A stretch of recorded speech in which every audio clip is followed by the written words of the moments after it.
congratulations to Mr. Shiva Maria. We now begin the inaugural session with the Ambassador's address by His Excellency Antonio Enrico Bartali, Ambassador of Italy to India. India and Italy continue to strengthen their partnership across strategic sectors, including defense, technology, innovation, and industrial collaboration. At a time when international cooperation and trusted partnerships are becoming increasingly important in the global strategic landscape, such engagements hold immense significance.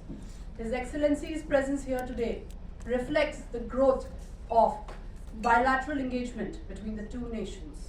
Please join me in welcoming His Excellency Antonio Enrico Bartali.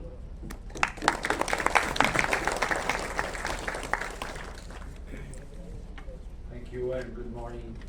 Namaskar. Good morning, everybody.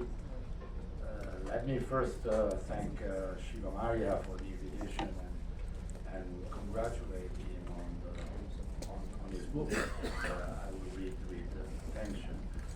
And of course, I want to extend my greetings to the Honorable Minister of State for Defense, Shri Sanjay, Seth, and to Dr.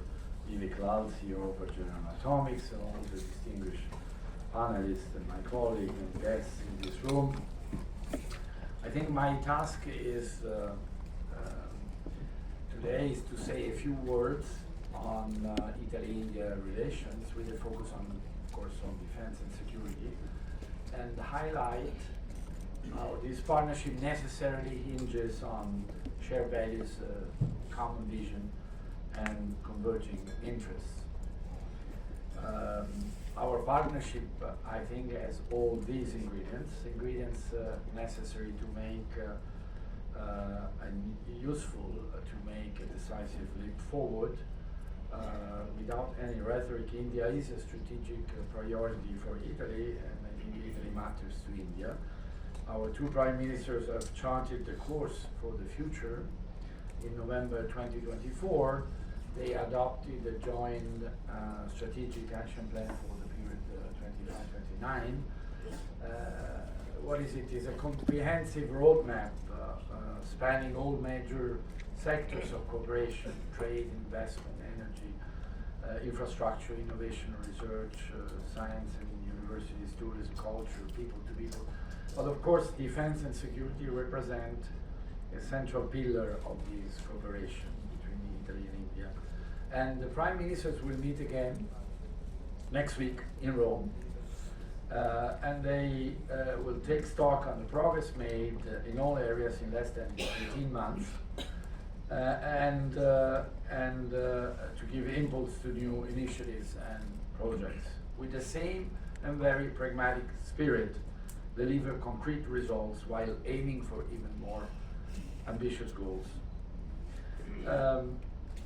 What binds our countries together are structural complementarities and a genuine like-mindedness, political mindedness between our governments. We are both democracies, we are both heirs to ancient civilizations, we are both peninsulas. Geopolitically is very relevant. Peninsulas projected into the Mediterranean and in the Indian Ocean, seas that are increasingly interconnected and part of a single Indo-Mediterranean space, of which Italy and India are natural terminals. And Italy regards India as an indispensable interlocutor in international affairs. Why? Because we share the priorities of global stability and security, peaceful resolution of controversies, and the protection of maritime routes and freedom of navigation. In words, in strategy, and in deeds, together we already stand side by side in several theaters of common interest, from the Middle East, Lebanon in particular, where our countries are leading contributors to the UNIFIL mission, in the Indian Ocean, where together we contribute to counter-piracy efforts, and more in the Indo-Pacific, which has become central to Italy's strategic outreach. once again, not only in words but in deeds.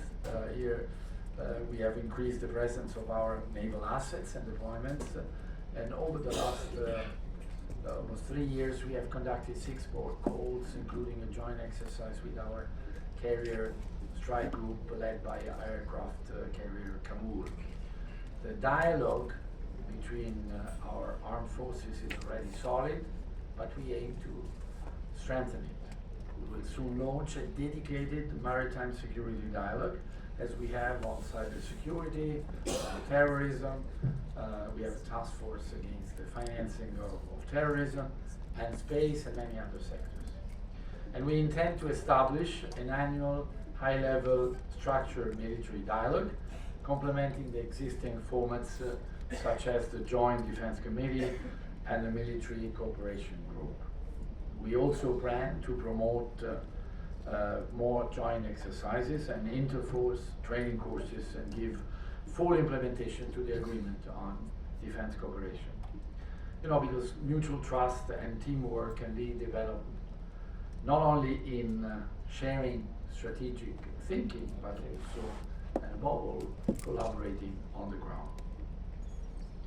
Honorable Minister, distinguished colleagues, the Italian Defense Minister, Minister Crosetto, visited Delhi just a couple of weeks ago. We believe that this mission meant to mark a turning point in bilateral defense cooperation, especially in its industrial dimension, which is my last point. Minister Crosetto stated it very clearly. Defense cooperation with India is for Italy a matter of unique and highest priority that goes well beyond the mere sale of end-use products. For Italy, in other words, India is not just a market, it's an industrial partner for co-design, co-development and co-production projects supported by substantial technology transfer.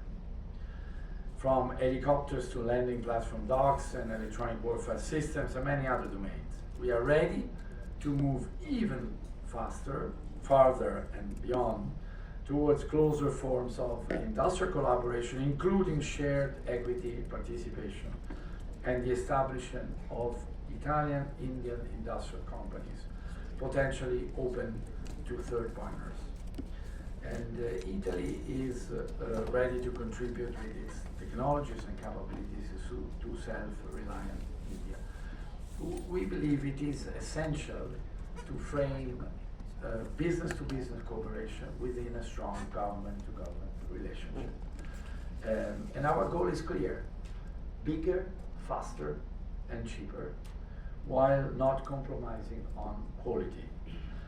So in joint venture with India, our industry can enhance and speed up productive capacity while enjoying economies of scale. We are not Boy Scouts. We do a true and partnership works when there is a win-win approach. And India, on its side, can count on a reliable, friendly country as ours to harness its technological profile and create more jobs and more security. This captures exactly the spirit of I2, indigenization plus international cooperation. And Italy can be a long partner for a solid, beneficial cooperation across every domain, from land to sea, from air to the new frontiers of technologies as cyber, underwater, space, critical infrastructure. Italy, as India, is a leading space actor. So let us continue to forge and develop our doctrines ever more closely together. And because I think that defense reimagined is a valuable and coherent contribution towards this common objective. And I completely agree that defense is not only built through weapons and capabilities, but also through ideas, strategic culture, and the ability of democracies to sustain an informed and large public conversation on security. In an increasingly uncertain and fragmented world, the necessity for more defense in our society is oftentimes underestimated by common people. And we have to change this perception. The guns versus butter dilemma is a misleading one. If there are robbers around my house and I want to protect my family at home, I will install an armored door. This is security for all, not a race for power, not a muscular race for power. Is to ensure to every citizen the security he deserves. And that's why Kalam and Kavach should go hand in hand, exactly like friendly countries like ours, sharing common values and interests. Thank you.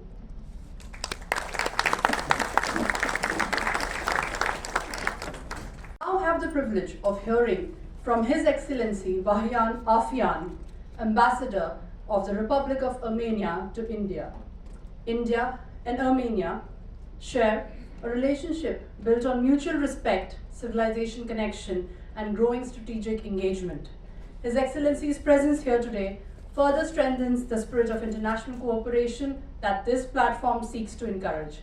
Please join me in welcoming His Excellency Vahagn Atyan. Thank you. Excellencies, distinguished guests, esteemed colleagues, ladies and gentlemen. It is a great honor to address this distinguished gathering at the third edition of Kalam and Kavach, a platform that uniquely brings together strategic thought and security cooperation. Armenia and India share a relationship that is both ancient and forward-looking. Our connections date back centuries through trade, culture, and intellectual exchange. From the Armenian communities in Kolkata and Chennai to the first Armenian journal published in Madras, our peoples have long stood as bridges between civilizations. Today, however, I would like to focus not on history alone, but on the future we are actively building together, particularly in the field of defense and security cooperation. In recent years, Armenia-India relations have witnessed a remarkable transformation. What was once a traditionally friendly relationship has now evolved into a dynamic and multidimensional partnership, increasingly characterized by strategic convergence and mutual trust. This evolution is not accidental. It is grounded in shared values, respect for sovereignty, commitment to international law, and a common vision for a stable and secure multipolar world. Defense cooperation has emerged as one of the most significant pillars of our bilateral relationship. High-level visits have played a crucial role in this process. The visits of Armenia's Defense Minister, Mr. Suren to India, and the reciprocal engagements by senior Indian defense leadership, including the visit of General Anil Chauhan to Armenia, have created a strong foundation for institutional dialogue. Just a few days ago, we witnessed yet another important milestone in our defense cooperation, the official visit of the Chief of the General Staff of Armed Forces of Armenia, Lieutenant General Edward Aselian, to India. During this visit, productive meetings were held with senior Indian defense leadership, including the Chief of Defense Staff and other key officials. The discussions focused on further strengthening military-to-military ties expanding cooperation in training and education, and exploring new avenues for defense collaboration. The establishment of regular defense consultations and the joint working group of defense cooperation reflects our shared intent to move beyond symbolic engagement towards structured and long-term collaboration. The signing of the 2026 Defense Cooperation Program marks an important milestone. It outlines practical steps in areas such as military education and training, planned joint exercises, defense technology cooperation, and knowledge exchange. This is not merely cooperation, it is a capacity building, interoperability, and strategic alignment. One of the most tangible aspects of our partnership has been the expansion of military technical cooperation. India has emerged as a reliable partner for Armenia in the defense sector. Our collaboration is guided by transparency, mutual benefit, and a shared commitment to strengthening defensive capabilities. At the same time, Armenia brings its own strengths to the table, particularly in innovation, agility, and a growing high-tech defense ecosystem. This creates a natural synergy. India's scale and industrial capacity combined with Armenia's innovation-driven approach. Together we can explore joint development, co-production, and technology partnerships, especially in emerging domains such as artificial intelligence in defense, unmanned systems, cybersecurity, and electronic warfare. Beyond defense hardware and training, our partnership is increasingly expanding into the realm of strategic dialogue and security coordination. The regular interactions between Armenia's Security Council and India's National Security Establishment demonstrate the depth of trust between our two countries. These discussions cover not only bilateral issues, but also regional and global security challenges, including counterterrorism, hybrid threats, and the evolving nature of modern warfare. Ladies and gentlemen, while Armenia and India may not formally label their relationship as a strategic partnership, the substance of our cooperation increasingly reflects one. When we look at the frequency of high-level visits, the institutionalization of defense dialogue, the expansion of military technical cooperation, and the convergence of strategic interests, it becomes clear that Armenia-India relations have reached the level of a de facto strategic partnership. This partnership is pragmatic, forward-looking, and rooted in long-term mutual interests. In today's rapidly changing geopolitical landscape, partnerships like ours acquire even greater importance. Armenia, situated at the crossroads of Europe and Asia, is committed to contributing to regional stability and connectivity. India, as a leading global power, plays a crucial role in shaping the emerging international order.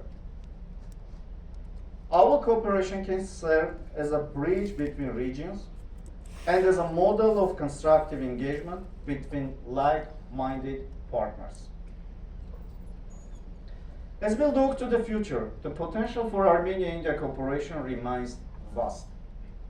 We see opportunities to deepen defense industrial collaboration, enhance joint research and innovation, expand training and academic exchanges, and strengthen coordination in multilateral forums. Equally important is the human dimension, building connections between our experts, institutions, and young professionals who will carry this partnership forward. Let me conclude by reaffirming Armenia's strong commitment to further deepening its partnership with India. As Armenian Prime Minister Nikol Pashinyan has noted, our centuries-old friendship has now reached a qualitatively new level.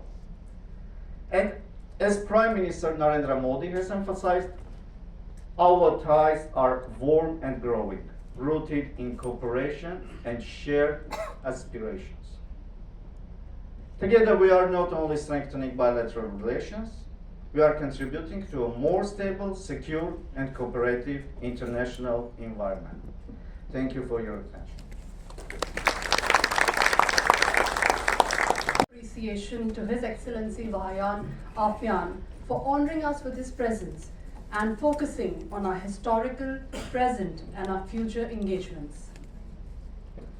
At the intersection of innovation, aerospace, and strategic capability lies the future of modern defense. I now invite Dr. Vivek Lall, Chief Executive, General Atomics Global Corporation.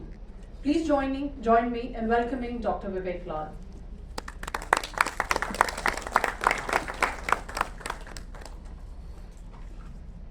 Thank you very much. Good morning. It's a genuine privilege to be here at the Manekshaw Center for this Kalam and Kavach 3.0 gathering. Of course, I'm deeply aware of such a great conglomeration of folks that are here on the dais as well as in the audience. Very distinguished folks, and sincere thanks to the Honorable RRM and other excellencies on the dais to grace this occasion. And of course, thank Mr. Arya and Shivam for this invite. I want to also acknowledge the senior military leadership, Chief Marshal Bhadoria and Air Marshal Dixit, who gave some very excellent comments earlier this morning, as well as the NSAB chairman and Mr. Singh. There's something fitting about this gathering this week in particular. 1 year ago, Indian Armed Forces conducted Operation Sindoor and the world watched. India demonstrated precision, jointness, and indigenous capability at operational speed under real contested conditions. Loitering munitions performing in electronic warfare environments, that is what Atmanirbharta looks like when it actually works. The significance of that moment goes well beyond the operation itself. India now exports defense equipment to more than 80 countries, and the defense exports last fiscal year reached a record high, growing by more than 60% in a single year. So under the dynamic leadership of Prime Minister Modi and the RM, Mr. Rajnath Singh, as well as the RRM on this stage, you can see a sea change in the capability and the projection. That is the context for today's discussion on various aspects, including dual use transfer and strategic autonomy. And it changes the conversation considerably, because the question is no longer whether India can field indigenous systems under fire. That has been answered. As a next step, and that's why we're all here, we need to see what are the next steps to sustain those systems, improve them, and keep pace with the next generation of threats before the adversary does. That is where the harder work begins, and that is what this forum is focused on. The traditional model of defense acquisition was straightforward. One side produced, the other side purchased, moved slowly if it moved at all, and the buyer operated the system without necessarily controlling the full capability pathway. That model had its uses. It no longer serves India's needs, and serious partners know that. What India should insist on now is a different standard. Technology transfer should be measured not by what is written in an agreement, but by what Indian engineers, Indian maintainers, and Indian institutions actually gain from it. Can the system be sustained in India without external support? Can Indian companies enter the global supply chain? Can the capability be adapted to India's own operational requirements? Those are the tests that matter, and any partner worth working with should be prepared to answer all of them directly. This matters with particular urgency because of what the current environment has made obvious. Supply chains can be contested, access can be delayed, political conditions can shift in ways no one fully anticipated. A country that cannot sustain its own critical systems during a crisis will not truly control those systems. Sustainment is not an afterthought. It is a core strategic capability, and I believe it should be treated that way from the beginning of every partnership discussion. Operation Sindoor also validated something that defense planners have long argued about jointness, not as an organizational reform, but as a technology architecture. Land, air, sea, cyber, and electronic warfare did not operate in parallel. They were networked. Sensors cued shooters, systems communicated across domains, decisions moved faster than the adversary could adapt. That kind of performance does not happen by accident. It requires that the architecture be designed to be joint from the start, not assembled from isolated platforms after the fact. Every technology partnership going forward obviously needs to be evaluated against that standard. I would like to highlight that space and cyber deserve particular attention in this room because they are where the next competition is already underway. Space is no longer a strategic enabler sitting safely above the battlefield. It is a contested domain. And the dependencies that modern militaries have built on space-based communications, navigation, and surveillance are precisely what sophisticated adversaries are targeting. India's investments in space-based intelligence, indigenous launch capability, and satellite communications are not peripheral to national security. They are in fact central to it. The same, I would suggest, is true for cyber. The information environment during conflict is as contested as the physical one. Misinformation, electronic warfare, and cognitive operations ran alongside kinetic strikes. Any discussion of dual-use technology that does not account for space and cyber as frontline domains is already behind the curve.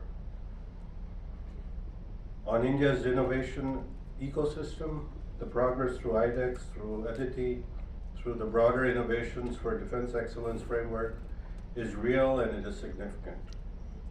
More than several hundred defense startups in the last 5 years represents a genuine structural shift, not just a headline number.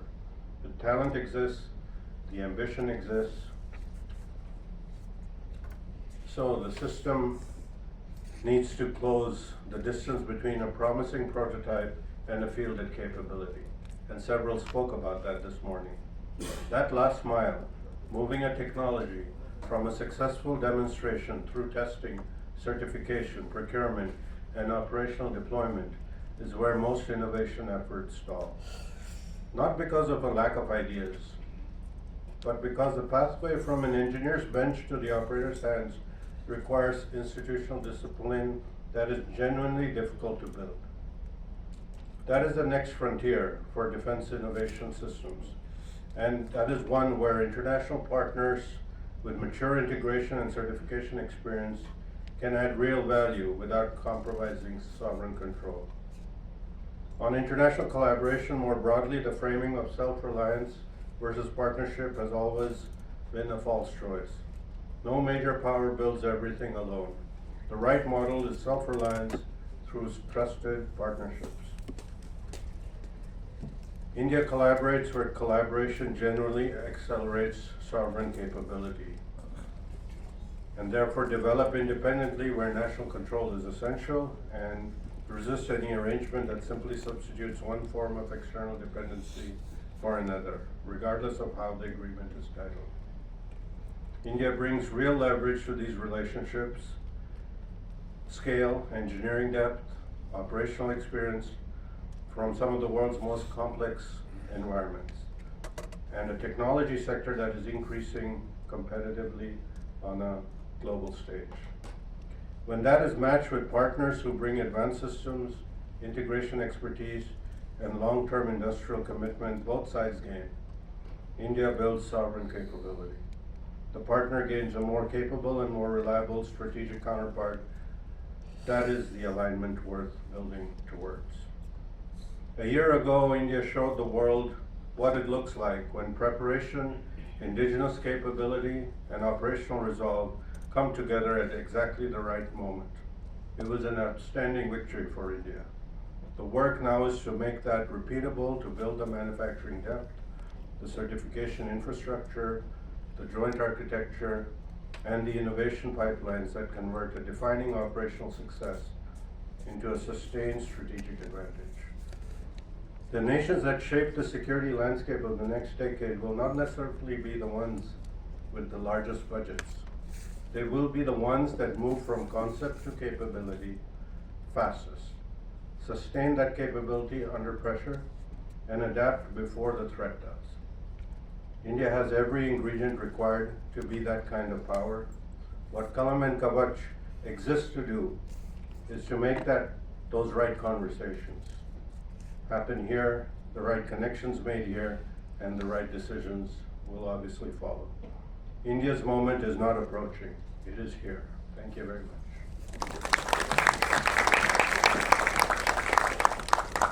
Now we arrive at the most significant moment of the inaugural session. It is my privilege to welcome Shri Sanjay Seth, Raksha Rajya Mantri, to deliver the inaugural address. Under his leadership, India's defense sector has witnessed transformative progress across modernization, indigenization, military preparedness, and defense reforms. His vision for a self-reliant and a future-ready India has accelerated the nation's efforts towards strengthening indigenous manufacturing, enhancing operational capabilities, and positioning India as a major force in the global defense ecosystem. His presence here today is both an inspiration and a reaffirmation of India's commitment towards building a stronger, secure, and a self-reliant future. Ladies and gentlemen, with great respect, please join me in welcoming Shri Sanjay Seth, Honorable Raksha Rajya Mantri.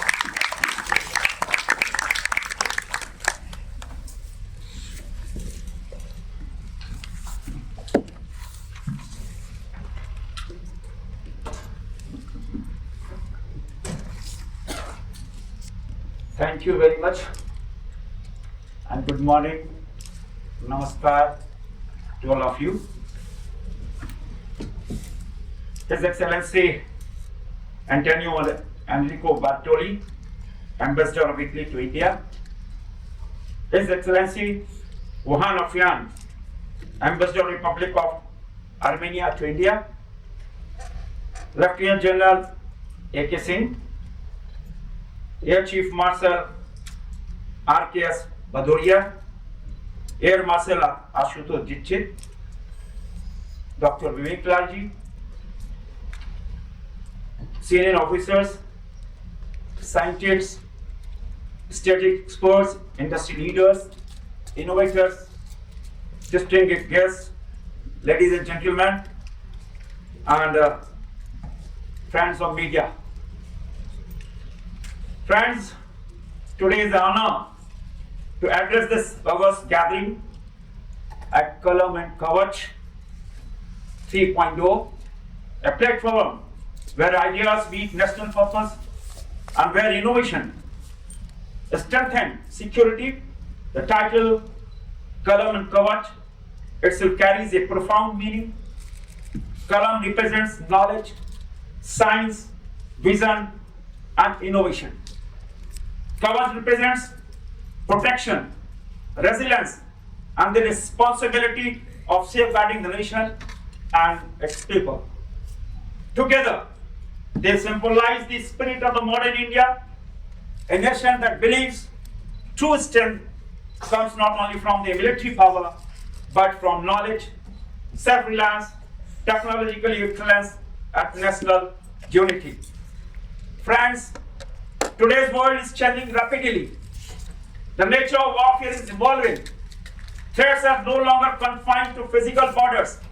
They now extend into cyberspace, space, information network, and emergent technologies. In such an environment, security demands not only preparedness but also foresight. That is why the idea of Jai, given by our beloved Prime Minister Shri Narendra Modi ji during his address Commander Conference, jointness, Atmanirbharta, innovation is so important for India's future. आज जब हम इस बड़े कार्यक्रम में बैठे हैं और गंभीरता से विचार कर रहे हैं, और आज का दिन जब देश ऑपरेशन सिंदूर की विजय को सेलिब्रेट कर रहा है, यह ऑपरेशन सिंदूर कोई छोटा मोटा रिवेंज नहीं था। यह ऑपरेशन सिंदूर 1947 के बाद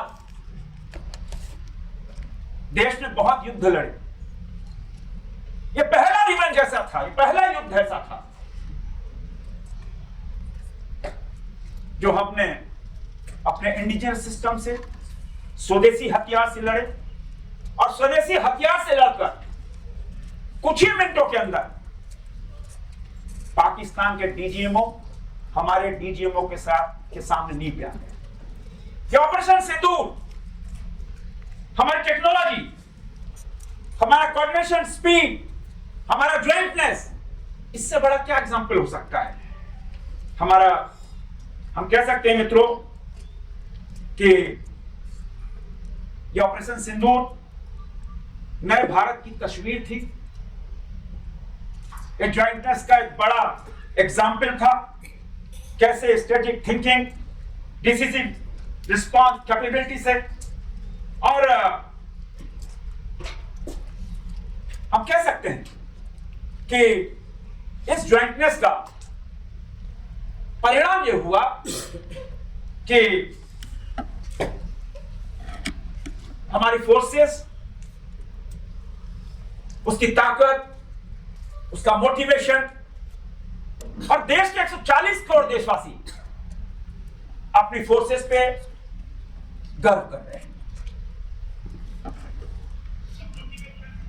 और यह कोई छोटा मोटा उदाहरण नहीं था, ये लाखों भारतीयों, करोड़ों भारतीयों का प्रतिबिंब था। और उस प्रतिबिंब का सबसे बड़ा श्रेय यह था कि हम आतंकवाद को बर्दाश्त नहीं कर सकते। आतंकवाद के खिलाफ जीरो टॉलरेंस, और जो आतंकवाद के साथ खड़ा होगा उसको पे करना, जो आतंकवाद का सहारा लेगा उसको बख्शा नहीं जाएगा। क्योंकि नया भारत है, यह नया भारत पीछे नहीं देखता। यह नया भारत न आंख चुराता है, न पीठ दिखाता है, और न किसी से भय खाता है। और तभी हम सब जानते हैं मित्रों कि आज के दिन हम उस गुरु तेग बहादुर जी की उस वाक्य को हम जरूर उद्धृत करना चाहेंगे। हमारे महामहिम राष्ट्रपति जी ने संसद के संयुक्त सत्र में कहा था देश की तरफ से, भय काहू को देत नहीं, भय काहू को देत नहीं, नहे भय मानत आन। हम किसी को भय नहीं दिखाते, अपने अड़ोस में पड़ोस को किसी को हम भय नहीं दिखाते, लेकिन अब भयभीत कोई हमको डरा नहीं सकता है, और डरा कर हमको कोई देश को रोक नहीं सकता है। और इसीलिए हम ये कह सकते हैं कि प्रधानमंत्री जी ने स्पष्ट कहा था मित्रों कि हम तो शांति का मार्ग चुनते हैं, हम तो वसुधैव कुटुंबकम का विश्वास करते हैं, और वसुधैव कुटुंबकम के उस मंत्र के साथ देश आगे बढ़ रहा। लेकिन आतंकवाद के खिलाफ प्रधानमंत्री ने स्पष्ट कहा, ये युद्ध युग का नहीं, लेकिन ये आतंकवाद का युग भी नहीं हो सकता है। अभी जो समय है युद्ध का नहीं है, लेकिन आतंकवाद का। और इसी के खिलाफ जब हम प्रहार करते हैं तो दुनिया भी हमको सराहती है। और आज के दिन जब कलम और कवच, आज के दिन हम एपीजे अब्दुल कलाम को नहीं याद करें, जो कलम के धनी, और APJ Abdul Kalam missile man of India, पूरी दुनिया, और कैसे देश को एक नई सामरिक क्षमता तो ऊंचा पहुंचाया, उसकी ऊंचाइयां छुई। और एक वैज्ञानिक कलम के माध्यम से, और दूसरी ओर कवच, ये ज्वाइंटनेस, एक ज्वाइंटनेस हम बात कर रहे हैं, और दूसरी ज्वाइंटनेस ये है कि कलम और कवच। तो कलम के माध्यम से हम नया इनोवेशन, नई तकनीक, नई टेक्नोलॉजी कि युद्ध की भूमिका बदल गई, और उस युद्ध की भूमिका में हम सब जब स्पेस में, नई टेक्नोलॉजीज में, कलम के माध्यम से हम सब बहुत कह सकते हैं कि आगे बढ़ रहे, और देश के प्रधानमंत्री नरेंद्र मोदी जी और हमारे रक्षा मंत्री राजनाथ सिंह के नेतृत्व में मजबूत भारत, आत्मनिर्भर भारत और आधुनिक तकनीक का भारत और राष्ट्रीय एकता का ये स्वरूप हम सबको देखने को मिल रहा है। मित्रों हम बता सकते हैं कि ये जो ज्वाइंटनेस है, ये ज्वाइंटनेस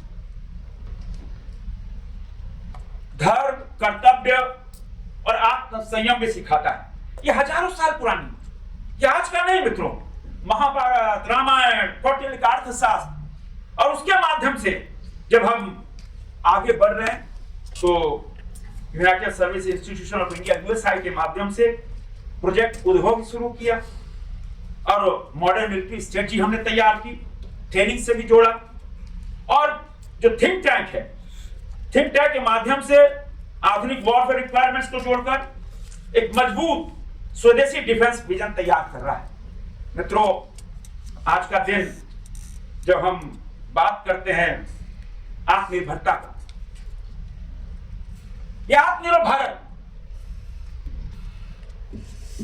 किसी जमाने में हमारा डिफेंस एक्सपोर्ट आज से ज्यादा नहीं, 20-25 साल में, एक डिकेड पहले 686 करोड़ था, 686 करोड़, और वो 686 से जंप कर पिछले वर्ष 38,424 करोड़, 686 करोड़ से जंप कर 38,424 करोड़।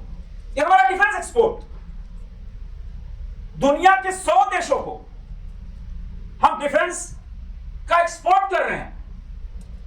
यही तो नया भारत है। और अभी हमारे रक्षा मंत्री जी ने स्पष्ट देश को बताया कि कैसे देश का डिफेंस मैन्युफैक्चरिंग, हम कितना आत्मनिर्भर हुए, हमारा कितना स्वदेशीकरण हुआ है। 1,54,000 करोड़ का डिफेंस प्रोडक्शन, एक बड़ा माइलस्टोन। और हमारा लक्ष्य है कि 2029 तक हम इस डिफेंस प्रोडक्शन को 3 लाख करोड़ तक ले जाएं।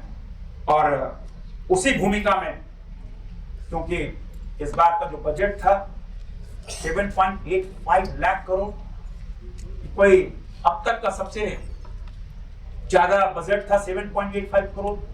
और उस बजट के अंदर हमने यह प्रयास किया कि कैसे घरेलू उद्योग को, हमारा एमएसएमई सेक्टर, लगभग 16,000 एमएसएमई सेक्टर हमारे डिफेंस सेक्टर से जुड़ा है। हमारा स्टार्टअप के बच्चे अद्भुत मित्रों काम कर रहे हैं।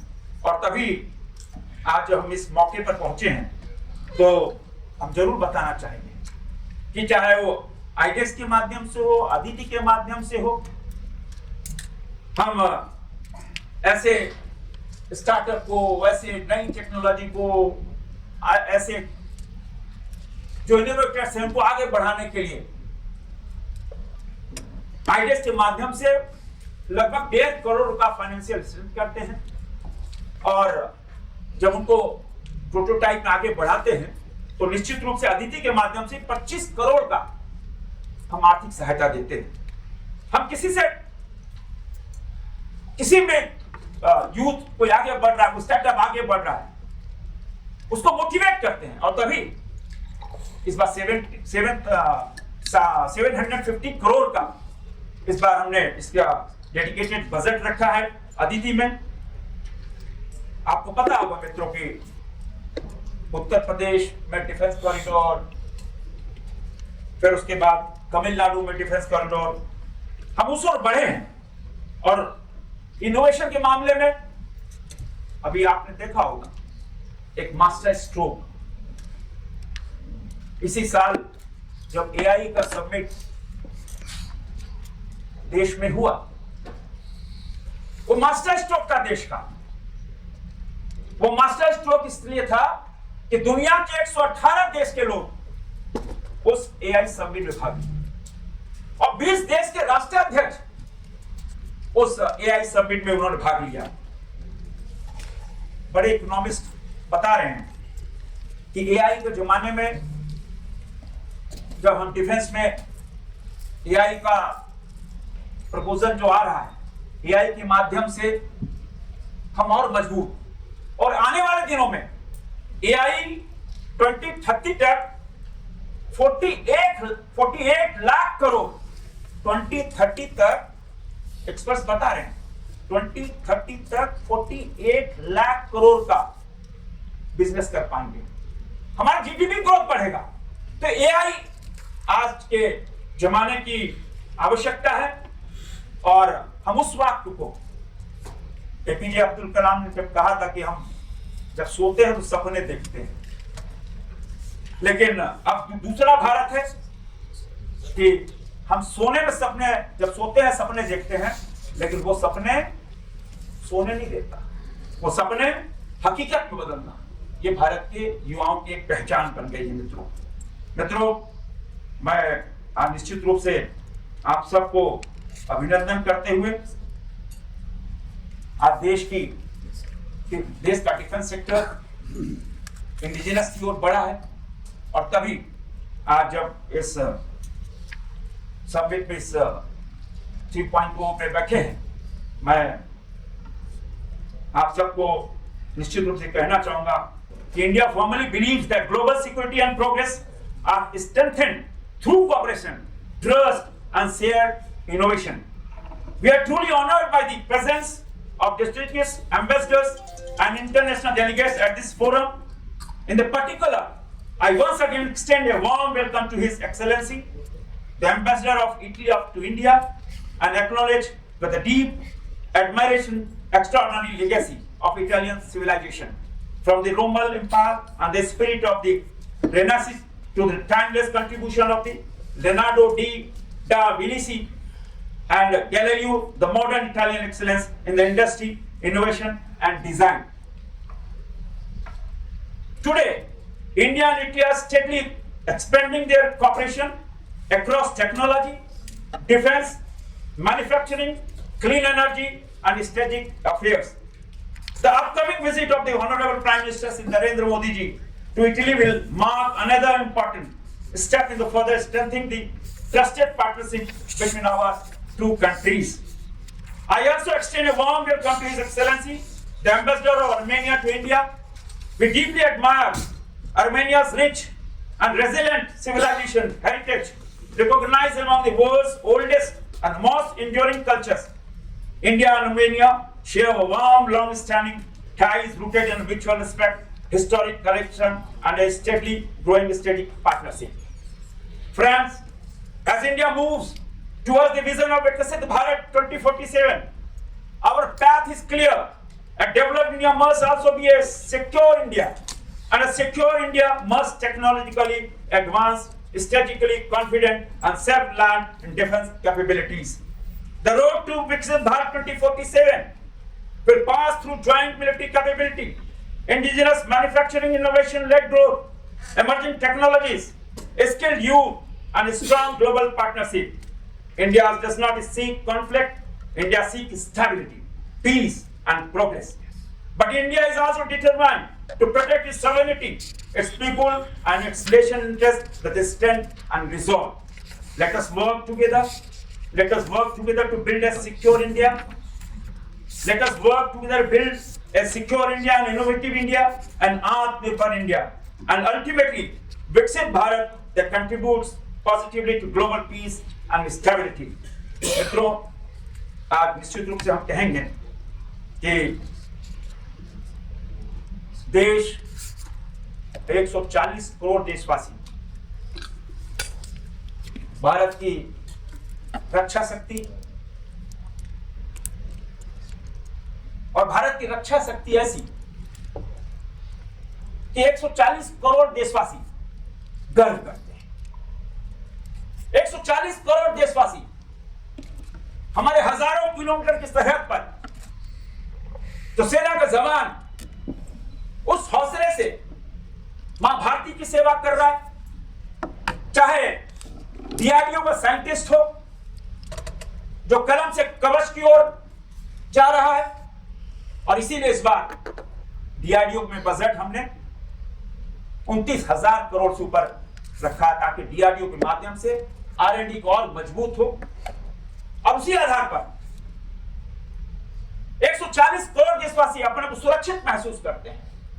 140 करोड़ देशवासी हमेशा भारत की सेना पर गर्व करते हैं। और तभी 4 लाइन मैं उनको, उस सेना के जवानों को, ऐसे रक्षा शक्ति, ऐसे कलम के धनी जो लगातार इनोवेशन, लगातार नवाचार, उनके लिए मैं जरूर ये समर्पित करूंगा। मां भारती है ऋचाओं की अनंत ध्वनि, ऋचाओं की अनंत ध्वनि, अग्नि की प्रथम दीप्ति, सभ्यता की वह चेतना जिसने समय के ललाट पर अमृत लिखा है।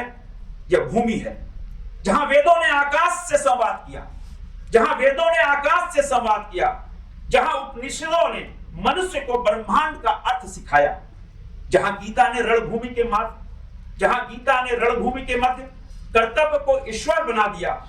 यही भगवान राम ने मर्यादा को राजधर्म का मुकुट पहनाया। यही श्री कृष्ण ने अर्जुन के संशय में, यही श्री कृष्ण ने अर्जुन के संशय में युगों के सत्य को जगाया।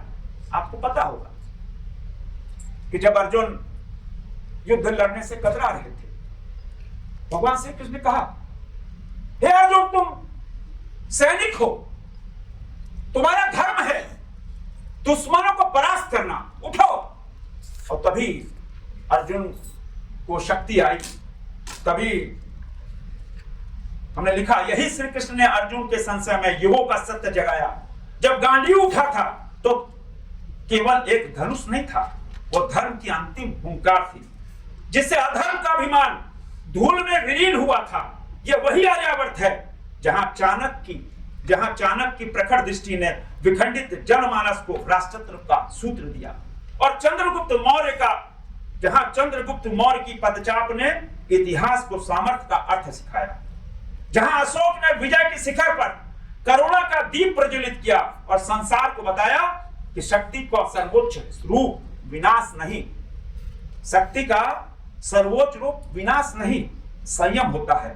जहां कलिंग की राख से भी मानवता का कमल खिला, जहां खारवेल की ज्वाला ने स्वाभिमान को पुनः अमर किया, जहां असम के अहोम वीरों ने ब्रह्मपुत्र की लहरों पर अजेयता का इतिहास लिखा और आक्रमण की आंधियों को अपनी छाती पर रोक लिया, जहां चोलों ने, विराट पोतों ने सागरों की निस्तब्धता चीरकर भारत की ध्वजा को छिद्रों को पार पहुंचाया, और जहां महान शिवाजी की सिंगर्जना ने साम्राज्यों के अहंकार को भस्म कर दिया।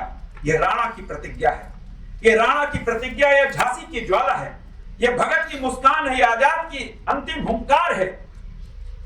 हमने विश्व को बुद्ध दिया, शांति का प्रतीक, हमने विश्व को बुद्ध दिया, अहिंसा का अमृत दिया, योग का आलोक दिया, पर जब जब इस भूमि को ललकारने का दुस्साहस हुआ, तब भारत ने केवल युद्ध नहीं लड़ा, इतिहास की दिशा बदली। हम शांति को उपासक हैं, हम शांति को उपासक हैं, पर निर्बलता का प्रतीक नहीं। और बोलते हैं आप भारत तो शांति का प्रतीक है। हमको निर्बलता नहीं समझे। हाँ, हम शांति के द्योतक हैं, तभी हमने लिखा हम शांति को उपासक हैं, हम निर्बलता के प्रतीक नहीं। हम करुणा के संवाहक हैं, पर अन्याय के समक्ष मौन नहीं। और हाल के ऑपरेशन सिंदूर ने यह उद्घोष कर दिया कि नव भारत अब आक्रमण सहने की प्रतीक्षा नहीं करता। ये नव भारत अब आक्रमण सहने की प्रतीक्षा नहीं करता। ये सटीकता से उत्तर देता है, निर्णायकता से इतिहास लिखता है। 88 घंटों की अग्निवेला, 88 घंटों की वह अग्निवेला केवल एक सैन्य अभियान नहीं थी, केवल एक सैन्य अभियान नहीं थी, वो भारत की सामूहिक चेतना का अग्निश्राप थी। जहां प्रिसीजन ने पराक्रम का रूप लिया, जहां टेक्नोलॉजी ने संकल्प धारण किया, जहां ज्वाइंटनेस ने राष्ट्र शक्ति का विराट रूप धारण किया, दुश्मनों की मिसाइल आकाश में ही निष्प्राण हो गए, ड्रोन्स की दिशाहीन होकर बिखर गए और भारत का कवच वज्र की तरह अडिग रहा। जहां भारत का कवच वज्र की तरह अडिग रहा। अब भारत केवल प्रतिक्रिया नहीं, प्रतिरोध की परिभाषा है। अब भारत केवल सीमा नहीं, सामरिक चेतना का युग है। और जैसा कि हमारे प्रधानमंत्री कहते हैं कि शांति का मार्ग भी शक्ति से होकर गुजरता है। आज वही शक्ति आत्मनिर्भरता का संकल्प बन चुकी है। विज्ञान अब केवल प्रयोगशाला नहीं, राष्ट्र रक्षा के मस्तक पर तेजस्वी तिलक बनकर उदित हो रहा है। अब डॉक्टर एपीजे अब्दुल कलाम जो भारत के मिसाइल मैन थे, जिनका स्वप्न अपनी तपस्या से उन्होंने अपने गढ़ा था, आज वही स्वप्न आकाश, अंतरिक्ष और अग्निपथों पर भारत का आत्मविश्वास बनकर धड़क रहा है। अब युद्ध केवल सीमाओं पर नहीं, अब युद्ध केवल सीमाओं पर नहीं, साइबर के अदृश्य गलियारों में है, अंतरिक्ष के निस्तब्ध ऊंचाइयों में है, कृत्रिम बुद्धिमत्ता की धमनियों में है। और इसलिए भारत का प्रत्येक युवा अब केवल भविष्य नहीं, राष्ट्र शक्ति का नवसूर्य है। मैंने स्टार्टअप के लिए लिया है, भारत का प्रत्येक युवा अब केवल भविष्य नहीं, राष्ट्र शक्ति का नवसूर्य है। हर शोध एक शस्त्र बनेगा। ये इनोवेशन, ये डीआरडीओ के लिए, ये जो इंडस्ट्री प्लेयर्स उनके लिए, हर शोध एक शस्त्र बनेगा, हर नवाचार एक कवच बनेगा, हर स्वप्न विकसित भारत 2047 की आधारशिला बनेगा। और जब आने वाली शताब्दियां 21वीं सदी के भारत को पढ़ेगी तो वो लिखेगी कि एक प्राचीन सभ्यता फिर से उठ खड़ी हुई थी, अपने ज्ञान के तेज से, अपने विज्ञान के साहस से, अपनी सैनिकों के पराक्रम से और अपने राष्ट्र स्वाभिमान की अपनी अविनाशी अग्नि से। क्योंकि भारत मिटता नहीं, भारत थमता नहीं, भारत झुकता नहीं, भारत अनंत है, भारत अजस्त्र है, भारत अजय है, भारत महान है। बहुत बहुत धन्यवाद। जय भारत, जय।